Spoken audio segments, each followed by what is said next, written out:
Bold TV. Hello. A warm welcome to all our viewers and our online audience. Welcome to another episode of Bold TV. My name is Afioretum and I'm your host for today. And we are here once again to bring you another always interesting, informative and educative topic. And with me, I have an array of lovely and intelligent women who will be helping me do justice to this topic. As usual, we come your way every Saturday by 10:30 a.m. and we bring you information regarding disability issues that affect especially women with disabilities. So today we are going to be talking about gender-based violence. We're going to be discussing how we can unite to eliminate violence against women and girls with disability. For the past few weeks, every year, there is usually, an agenda that addresses violence against women and girls. It's usually themed 16 Days of Activism on Violence Against Women and Girls. And this is targeted at creating awareness, sensitizing people, and informing the public as a whole to come together and ensuring that we all come together, work together to minimize and, in the long run, eradicate violence against women and girls. And research has shown that women and girls with disabilities are up to 10 times more susceptible to violence of any form. And so today we are going to be addressing some of these issues and, see how we can help to contribute to the knowledge that exists and also help to create awareness. Because more often than not, when we talk about violence against women, people tend to focus mainly on women without disabilities. But like I've earlier stated, women with disabilities have a higher chance of being violated and experiencing violence in different, areas and in different categories. So today, before we, dive into the topic, I'm just going to allow my, co-host and guests to introduce themselves. So I'll start with you, Tomisin. Thank you so much, Afyong. Good morning, viewers, our esteemed fans and followers. My name is Oluwatomisin Adeyefa. I'm a visually impaired person based in Abeokuta, Ogun State. I'm a broadcast journalist. I'm also a disability inclusion facilitator. I'm a gender and disability rights advocate, the executive director of Popular Abilities Foundation for Women and Girls with Disabilities, a member of Bold Heart Initiative, and a co-host on Bold TV. Thank you for having me. Welcome, Tomisin. It's good to have you. And those shades are shading. You're oppressing us. But it's nothing we can do. All right, welcome. So I'll move on to Osaki. Hello, good morning. Good morning, ladies. Good morning, an online audience. I remain Osaki Teresa George Ritaria. I reside in Port Harcourt, specializing on air. I'm a freelancer and a farmer. I'm a polio warrior. So glad to be here. Thank you very much. Welcome, Osaki. Christmas is coming. I hope chicken is ready. All right, let's move on to our guests. And for our guests, you share with us your name, your location, what you do, your type of disability. So, Miss Yinka, please introduce yourself. Good morning, everyone. My name is Mrs. Olayinka Tebo. I'm an assistant director, HR with NAFDAC at the headquarters here in Abuja. I'm a person with disability, a wheelchair user, and I'm also a disability advocate. Good to meet you. Good to meet you. HR, the people you should fear if you're not following the rules. Welcome. Welcome. It's good to have you. All right, Blessing, can you introduce yourself? Yes. Good evening. I am Blessing Ojua Esquire. I'm a lawyer. I work with FCT Judicial Service Committee, and I also I volunteered for one or two organizations for persons with disability. I'm a visually impaired person. All right, welcome, Blessing. It's good to have you. And I am your host, Afyong Etten, your Amazon on Wheels, I'm a lab scientist. I live and work in Uyo, Akwa Ibom State. I'm a co-host on Bold TV and a member of Bold Hearts Initiative. And now we're going to dive right into our topic and see how we can do justice to it. By no means, we cannot exhaust this topic within the time we have, but we will try. All right, ladies, thank you for joining once again. So we are going to start. And the first question I'm going to ask is, what are the different forms of violence that women with disabilities experience? And how do we recognize it? What are the red flags we should look at, women with disabilities should look out for to know that, oh, this is not an ideal situation. This situation is unhealthy for me. All right. So, Mrs. Yinka Tebun, please, you go first. Okay. So the most common form of violence experienced by persons with disability, especially the females, is rape. That's the commonest one. There's no two way to it. When someone is raped, the person is raped. The only problem here is for people to believe, because the person may not actually have an evidence. You understand what I'm saying? So the one that is most common is that form of violence that is called rape, and it's everywhere. It is everywhere. Even the Article 6 of the Convention on Rights of Persons with Disabilities recognizes that women and girls with disabilities are subject to multiple and intersecting forms of discrimination and experience some of these abuses. So the first form that is very common is the rape. The second one is abuse by the caregivers. You understand? That one comes in form of they hold you under ransom because you're liable. You're under them.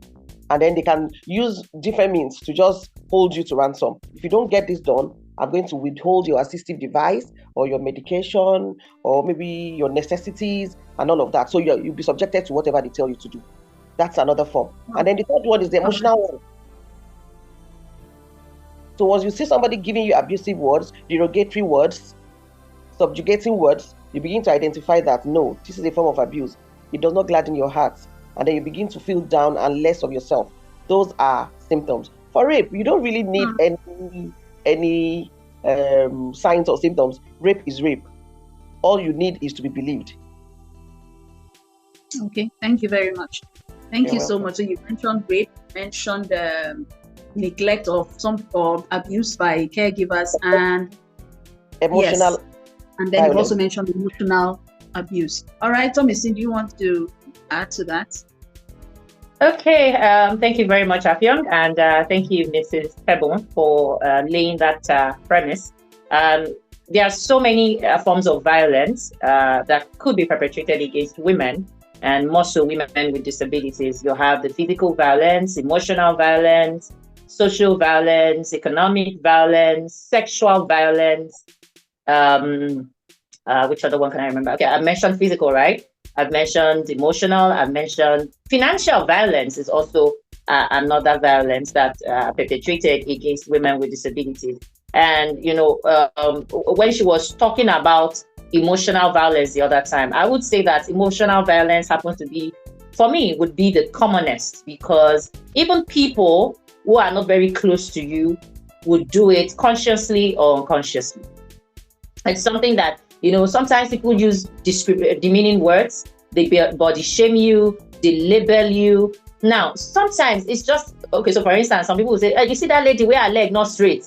The one where they walk on one left leg. Now, forgetting that those are demeaning words, those are labeling words, those are body shaming words. So they are just saying it, you know, to describe or to show you exactly who they are talking about. So I think for me, the emotional, the ones that affect you emotionally, the one that makes you feel less of yourself, the one that makes you question your sanity is the one that I would say it's quite common. And you would also have physical violence. I've seen women with disabilities who have gone through physical abuse. I mean, last year on this same show, we talked about my documentary, which was out at the time, wherein I had different women with disabilities talk about how they've been able to survive intimate partner violence. And so you see cases of husbands, partners, spouses beating up their spouses who are with a disability. Of course, you are with a disability. How do you even know a slap is coming when you are blind to be able to dodge or with your eyes? You know, you would experience that. Another is financial violence, which many at times we don't really talk about. Okay, so I have seen a case where a woman with disability, she's more like the breadwinner of the house, and her husband will still lock up her shop, lock her indoors, take away her shop keys from her, take away her money, her ATM cards. I've seen cases where wives will tell me that their salaries drop into their husband's account. So those are very instances. Those are things that you would see and you'll be able to identify. When somebody is, overly aggressive towards you, when people say things that pull you down or they do things that makes you feel less of yourself, those are the symptoms to look out for. And in the case of rape too, unsolicited touch, let me quickly add this one. You want to get into a bus or a public transportation, and then you see the conductor or driver attempting to carry you. They don't ask questions. Those are, other kinds of abuse that you may want to also consider as a woman with disability. Thank you. All right. Thank you so much. That was quite detailed.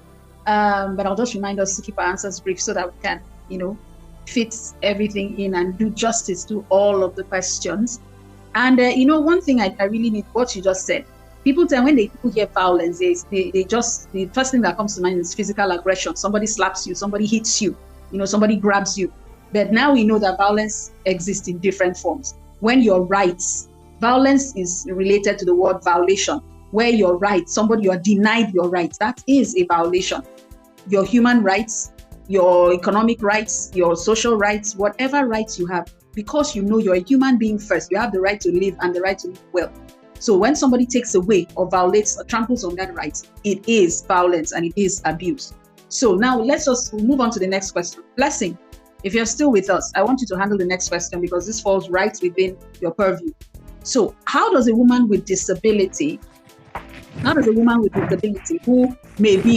finds herself in a situation where she's experiencing violence or abuse of any kind, how does she begin to seek for help? Where does she go to? In some cases, it may be difficult because, like Mrs. Tebun had highlighted earlier, if it's a caregiver or an intimate partner where the person has access to your phone and any means by which you can look for help, what else can they do? Okay. Where to seek for help also depends on the type of abuse. If it is a financial abuse or the most common one, emotional abuse, financial, physical, that will involve sexual abuse. The nature of the abuse now depends on where and how to seek for this help. If it's emotional abuse, if it is something that is a situation that you can avoid, that you can stay away from, that would be easy to just say, okay, avoid the situation.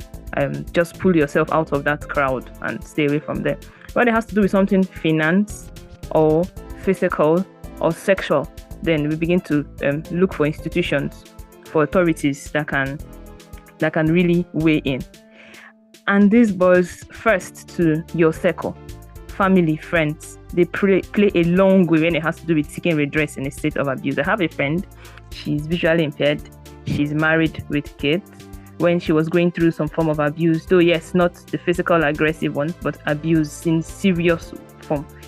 And what the mom was talking to her about was there's no mother that would want her child to leave her husband's house, and coupled with the fact of her disability, and she was unemployed at a point. So where we should go with the children, we need to come back to the parents that are struggling to take care of themselves at their old age. So she didn't get that support from them, at least to caution him, even if it's not to leave the marriage entirely, but to kind of throw in some weight to ensure things get around for the better. So it just boils down to what type of abuse. Then in the case of rape or finance, we have authorities that cater for that, because I've seen people that their loved ones, it can even be a family member, that made away with their money due to trust, due to maybe love or something. They take away their money. The authorities, in the case of finance now, we have authorities like EFCC, ICPC, the police that can help. A case of rape or physical abuse, the police can also come in. You want something subtle, then you can visit the social welfare department of ministries of that takes care of humanitarian activities, the social welfare. You can even talk to a lawyer. You can even talk to a social worker. For a woman, somebody that would understand Another thing is now the society. Do they really understand these things? Because you can go to seek redress and you will not get it. They will begin to encourage you to endure. But these are institutions that you can approach for help. There is the police, there is the EFCC, there is the social welfare, there is counseling, the office responsible for guidance and counseling. You can talk to a lawyer, you can talk to a social worker. These are people you can talk to. Then when we get to the fact that they did not respond, is a different thing. You can also try to seek support from family members and friends. Then let it be that you didn't get one. But the most important thing is to understand, recognize the fact that this is an abuse and you want a redress. All right, thank you so much. That was quite detailed. And while you were talking about, mentioning all those places, one thing that kept coming to my mind was that there are situations where you don't even have access. Access is it's a key factor. There are situations where the person being abused, the abused person does not have access. If it is in a situation like you mentioned, intimate partner violence, or maybe the family and friends who are supposed to be the support system are the ones abusing the person, who does that person turn to? In situations like that, Osaki, if you want to comment on that, because I'm trying to wrap my head around it. Okay, thank you very much, Afio. In situations like that, whereby even your caregivers, people around you that should have been able to do the first voicing, like you say, speak out. Speak out is like the best pattern in everything you do, because of the way, even in the Bible, the way Bartimaeus spoke out and Jesus held him. So in things like that, as long as you can move from point A to point B, please look for who you can talk to. And most times we usually advise that in a scenario like this, you can't be alone, like stand alone. That you ought to join a network, a support group, a group whereby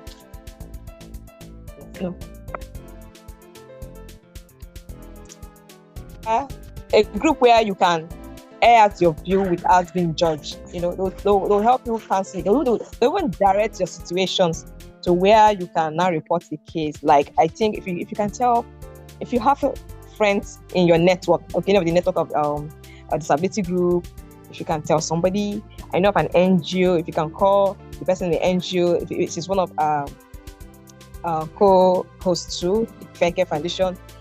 Most times, I just know that there was somebody you can speak to. So you just have to speak out and see how far you can help yourself when it comes to violence. Wow, thank you so much. So that support system is very key. It's very important to have a support system. As a person with disability, more often than not, except in cases where the person has been isolated from, maybe the disability was from childhood and that person has been isolated from that time and is not allowed to interact with people. That is where there is a problem. And that's where, it now behoves on society, neighbors, when they say something, say something. It's not just related to crime alone. This abuse is a crime. If you know that there's a person with disability who is not being cared for appropriately, you notice that person is always probably indoors or, hardly goes out. And maybe the few times you see the person is not, doesn't look healthy or well cared for. You can always, say something about it or talk to any form of authority organization to see how that person can get help. It's a difficult situation because when we consider all the factors involved, it can make it very hard. So, Mrs. Tebon, I want to ask you, what are some of the things that can hinder women with disabilities who are being, what are some of the things that can hinder them from seeking help? Just mention one or two. Okay, let me just mention one. The first thing, like you said, is still the access. Because some of these redress is not even accessible. Like all these NGOs that you see, you can't access some of them. We have something in Abuja now that almost everybody, even if you're in the village, the deepest part of Abuja, you can come out and then you'll be heard. It's called Berekete Family. It's a program, it's a radio program, a human rights program. But in Abuja here, NAPTIP seems to be the one that is most strict, that you can reach and they'll take up your case immediately. But some of you cannot even get to them. You understand? So that access is key. That's the first thing. You can imagine somebody on wheelchair or somebody that is a blind person. Maybe your aid is not around and you need to go somewhere to go and report, and you can't access the place. That's just the first thing first. So we can now be talking of the socio-economic problems. How do you even get yourself transported to the place? Those are the issues, among other things. Or even education, you don't even know where to go. So awareness are things we should look into so that people can actually get up to go and seek redress in cases like this. Okay. All right. Thank you so much. Education. It's really sad when you see the statistics. It's really sad that a very low percentage of persons with disabilities, and especially women with disabilities, globally. This one is not just limited to Africa or Nigeria. Globally, women with disabilities are disadvantaged when it comes to education, because they would rather send a man or a boy with disability to school than a girl with disability, because it's considered a waste of time and resources. Educating her, what's she going to use it for? If they find someone they can marry her off to, better, so that they are free, because they see disability as a burden. So I'm saying one thing. Okay, so for me, I'll just add trust. Trust is also a huge hindrance when it comes to reporting violence. This is what I do as a gender and disability rights advocate. And you will see that before anybody would tell you they've been abused, they first would have to have some kind of trust in you to first believe them. Because a lot of times, the society looks at us as, superhumans, people that no wrong can come to. And so when you report that, something violence has been perpetrated against you, the first thing is, how come? And then when you now say, this person is my caregiver, or this person is my spouse, and then it looks like you are being ungrateful. It looks like you're lying, or you are not being appreciative of what the other person is doing to you, or you are just being unnecessary. So trust is a very, very major challenge when it comes to women with disabilities coming out to report cases of abuse.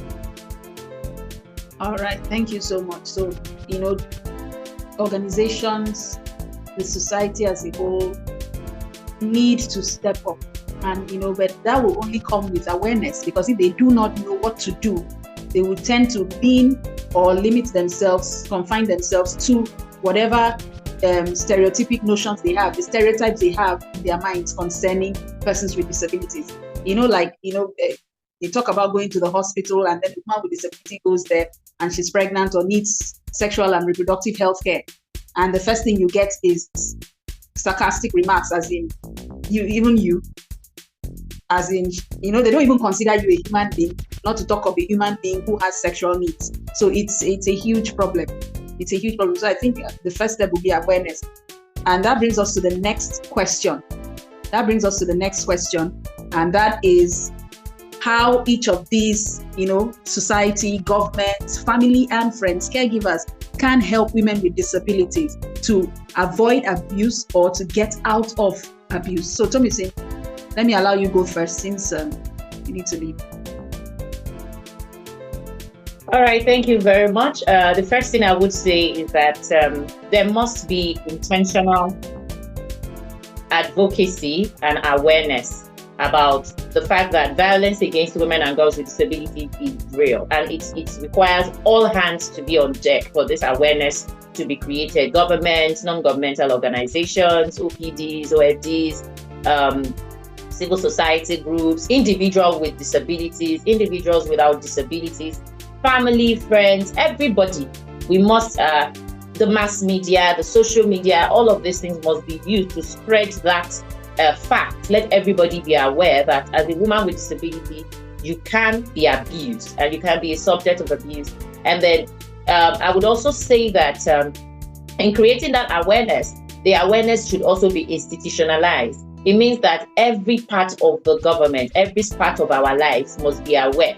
I recently had a meeting with a group of security agents, and we discovered from that meeting that the best, especially here in Ogun State, for instance, the best place you can go to report cases of abuse or violence as a woman is probably the Civil Defense Corps or the Ministry of Women Affairs, which has the Social Development Department. If you go to the police, you always have issues of waiting, carry you, go there, waiting, you say, go there, go find, and things like that. So you, as you be like this, you sit down on top wheelchair, see the fine man go, so you hear things like that, so that awareness of where to go, education for the woman with disability. And now this education has to also be done to meet the specific peculiarities of disability. It's not enough to say, oh, we do publicity on radio, we do publicity on TV. Trust me, how do you expect someone who is hearing impaired to hear the radio? How do you expect someone who is visually impaired to be able to see your scrolling ads or scrolling PSA on a TV screen? So sometimes you must also come down to these organizations for and of persons with disabilities for your awareness, for your advocacy, to ensure that they are also aware. I know there are states that there are toll-free numbers. I know Lagos has a toll-free number, I think 767-122. I know Ogun State also has a toll-free number. So these are education, these are awareness that has to reach the grassroots, reach the people that really needs it. Thank you. All right. Thank you, Tomisin. Thank you for your contribution. So education. Without awareness, then we may not even realize where the problem lies and how to be able to tackle it. Osaki, very briefly, because we're rounding up. All right, thank you very much. I will speak to two people, to the family and the society. Just have the mindset of protection, because you as a family, you have a girl child. Unfortunately, whatever it is, she's having a disability. Your first primary purpose is to protect this child. Whether you are there or not, have this consciousness in your mind that this child should be protected from whatever evil, whatever that is bad, whatever that is danger. Look for all means. Try your possible best and protect this child. Therefore, the society as a whole, normal, when you see someone with a disability, I think one question that how do I help this person to survive from point A to point B? How can I support? Where can I come in? So all of that should just be a conscious act of, intentional act of, let me be a safe guide or a safe care to that person. And that's another point of how we can support the person with disability or women and girls with disability. Thank you. All right. Thank you so much. Family and friends, you are the primary and foundational support system. You are the ones that should be a shield to that person, that woman or girl with disability. And then as she steps out, then, you can help her navigate the world and help her to protect herself from whatever may, seek to harm her or violate her rights. This is Tebu. Just one thing. Address one aspect. I'll be speaking to policy and I think policies that are to protect women and girls against violence should include girls and women with disability, because if you look at it they're not really restricting that disability aspect into it. They just generalize this end violence against women and girls. So and women with disability, because they are even more vulnerable, 10 times more vulnerable. So while making their problem up there to the grassroots, this should be mainstreamed into their policy. All right, thank you. That's very key. Policy making. That is very key, because if it is written, if the law captures it, then it's easy for the person with disability to hold on to that, to take that and fight for their rights, because there is a law backing it up. And you know that especially you go to the police and they try to be funny, you can tell them, I'll call my lawyer, this is what it is. And believe me, some of them will back off and everybody will straighten themselves out. So that brings me to you, Blessing.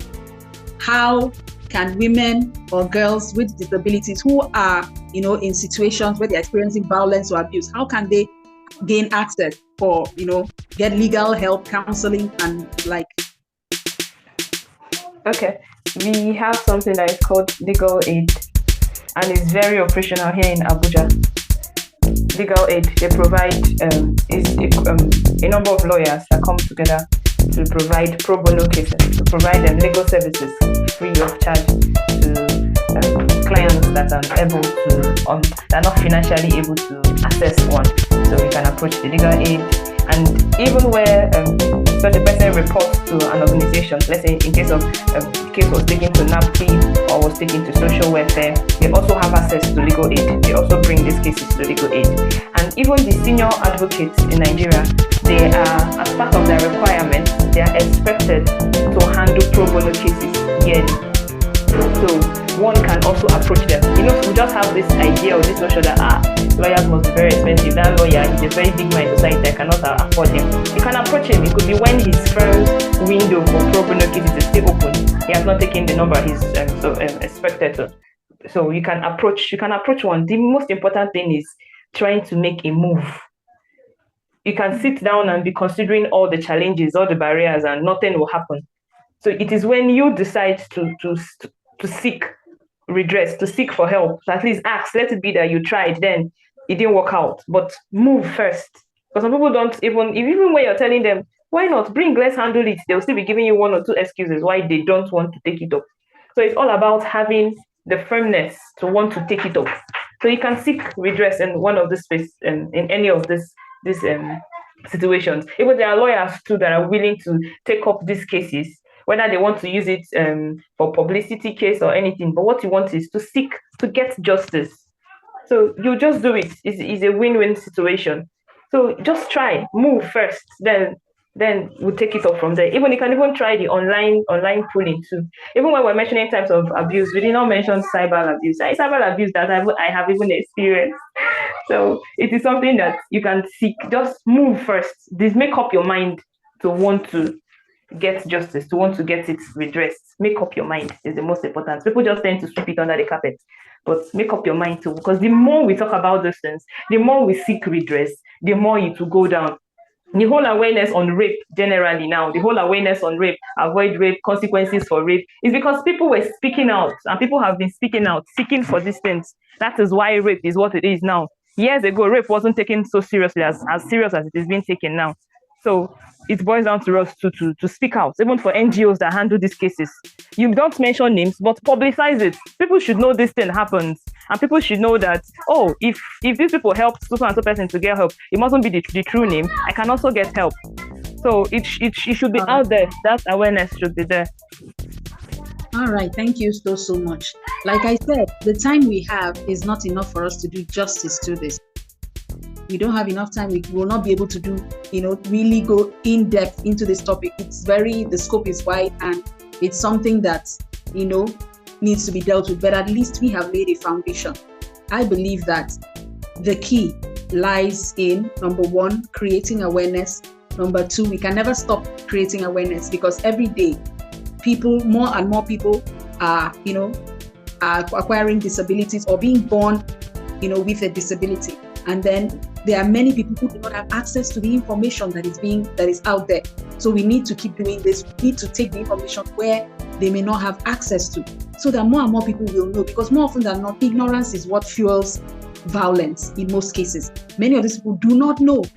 They have, superstition, religious beliefs, traditional beliefs, all manner of things that fuel, violence against persons with disabilities, especially women with disabilities. So if you're a woman with disability out there, I'll just say this to you. If you can speak up, please do. And don't stop speaking up. Scream if you have to, but make sure your voice is heard. And if you cannot speak up, find a way to reach out to someone. If you can get access to somebody, reach out and find a way. And if you find yourself in a violent situation and your life is at stake, please do not further aggravate your attacker or the person that is abusing you. But as soon as you can get away from that situation, please do so and reach out. If you have any questions, you have any, you need help, please reach out to us. You will see our email address will be scrolling on the screen, or come to our Facebook page. You can send a message and we'll definitely get back to you. So ladies, I just want to say thank you so much for joining me today to do justice to this topic. Thank you, Mrs. Tebun. It's been a pleasure hosting you. Thank you, Blessing, our able lawyer, for joining us. Thank you, Osaki, our able farmer, for joining us.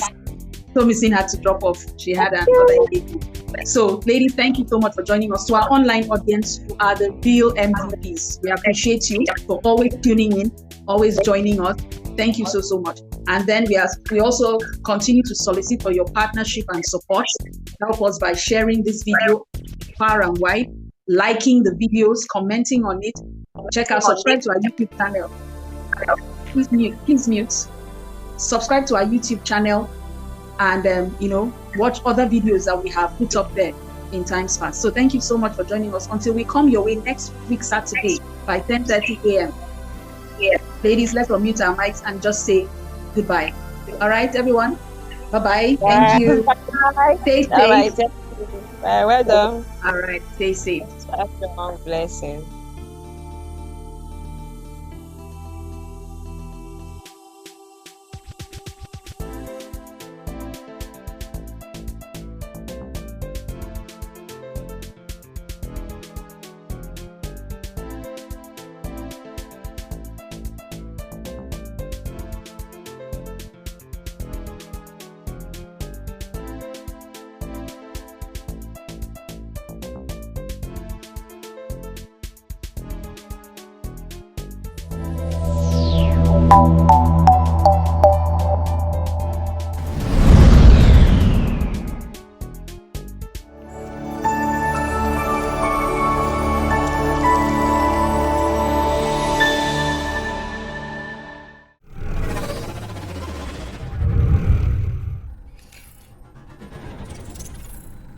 This is Bold TV.